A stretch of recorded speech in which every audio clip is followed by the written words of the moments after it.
Hello everyone, welcome back to my channel Prasanna's kitchen delight.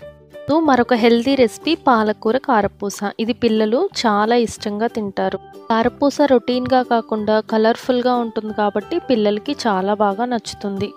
మీరు నా ఛానల్ని మొదటిసారిగా చూస్తున్నట్లయితే తప్పకుండా సబ్స్క్రైబ్ చేసుకోండి. ఇప్పుడు ప్రాసెస్ ఎలా అనేది చూద్దాం. ఒక గిన్నెలో 2 కప్పుల బియ్యపు పిండినైతే తీసుకున్నాను. అదే కప్పుతో శనగపిండిని కూడా తీసుకున్నాను. టేస్ట్ సరిపడా సాల్ట్ అయితే వేసుకోవాలి.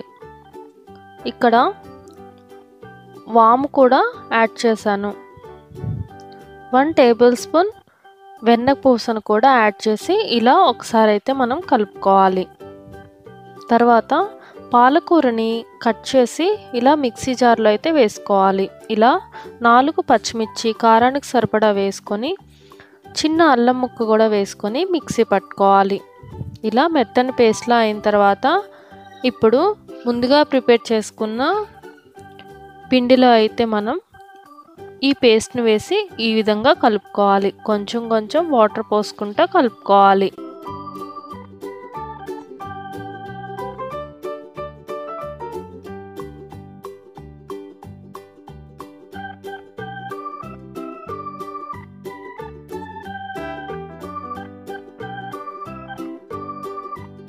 ఈ విధంగా కారపూస ముద్దనైతే మనం రెడీ చేసి పెట్టుకోవాలి.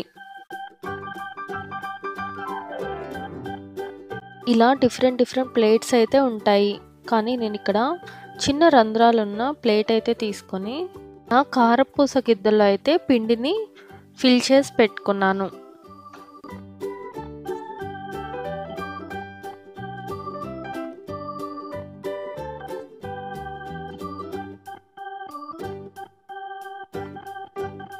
నూనె వేడైన తర్వాత చిన్న చిన్న పకోడీలాగా వేసుకొని నేను ఫస్ట్ అగ్నికైతే పెట్టేస్తాను.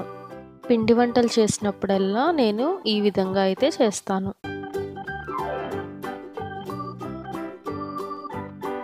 వేడి నూనెలో అయితే కారపూస గిద్దలతో పిండిని అనేది ఒత్తుకోవాలి.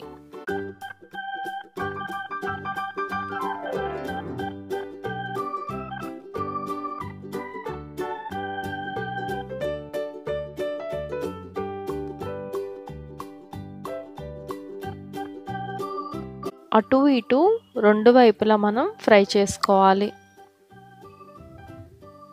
అంతేనండి, చాలా ఈజీగా పిల్లలకి ఎంతో ఇష్టమైన ఈ కారపూసని కొంచెం హెల్తీగా అయితే మనం ఈ విధంగా గ్రీన్ కారపూసని అయితే చేసుకోవచ్చు.